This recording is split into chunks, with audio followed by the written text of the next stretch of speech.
ఈ 10 స్వరూపాలలో బ్రహ్మదేవుడు మాతంగి మంత్రమాల ఉచ్చరిస్తూ అమ్మవారిని ఉపాసిస్తూ ఉంటారు.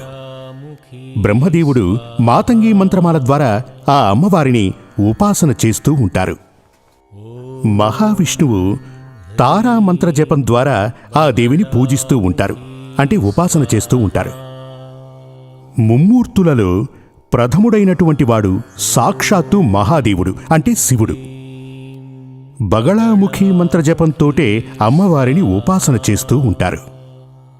మనం బయట ఫోటోస్లో చూస్తూ ఉంటాం కదా, మహాదేవుడు ఒక జపమాలను పట్టుకుని ఎప్పుడూ ఉపాసన చేస్తూ ఉంటాడు. అదే రుద్రాక్షమాలతో అమ్మవారిని జపిస్తూ ఉంటాడు.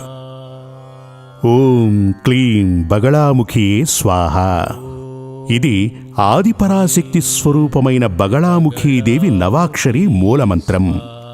ఈ మంత్రాన్నే మహాదేవుడు ఉపాసించున్నది. ఈ విషయం మనకెలా తెలిసింది అనే రహస్యాన్ని వివరిస్తాను. నారద పురాణం. మనకు అనేక రకాల పురాణాలున్నాయి, అష్టాదశ పురాణాలున్నాయి. వాటిలో ప్రధానమైనవి మార్కండేయ పురాణం, అగ్ని పురాణం. అందులో ఒకటి ఈ నారద పురాణం. ఈ నారద పురాణంలోనూ దశమహావిద్యా స్వరూపం అనే గ్రంథంలోనూ బగళాముఖి కల్పం నందు మంత్ర మహాదది, ఇది చాలా పురాతనమైనది. ఆదిశంకరాచార్యులు దీన్ని పఠించడం కూడా జరిగింది. అదేవిధంగా శారదా తిలకం, ఇవన్నీ కూడా తాంత్రిక గ్రంథాలు. వీటిని ఆదిశంకరాచార్యులు చదివి ఇవన్నీ ఓకే, లోకానికి అంటే లోకానికి లోక కళ్యాణానికి వీటిలో ఉన్న ప్రతి అంశాన్ని పాటించి తీరవలసిందే అని చెబుతూ సర్టిఫికేట్ ఇచ్చిన గ్రంథం. ఈ గ్రంథాలలో బగళాముఖీదేవి గురించి ప్రస్తావన ఉంది. అందులో వివరంగా చెప్పారు. ఒకరోజు నారద మహర్షి ఎవరో తెలుసా మీకు?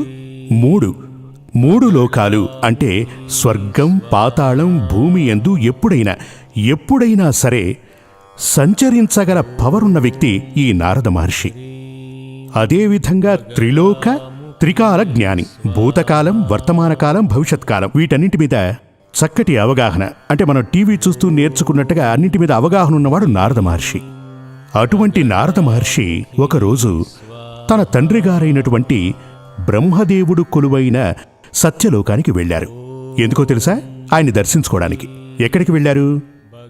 బ్రహ్మలోకానికి. బ్రహ్మను దర్శించుకోవడానికి బ్రహ్మలోకానికి వెళ్లిన నారదునికి ఒక దృశ్యం చాలా ఆశ్చర్యాన్ని కలిగించింది.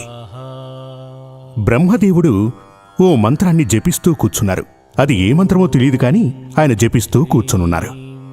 మంత్రజపం జరుగుతోంది కదా అని నారదుడు కాసేపు నిరీక్షించాడు. ఈయన నిరీక్షిస్తూనే ఉన్నాడు. బ్రహ్మదేవుడు మంత్రజపం చేస్తూ ధ్యానంలో మునిగిపోయి ఉన్నారు.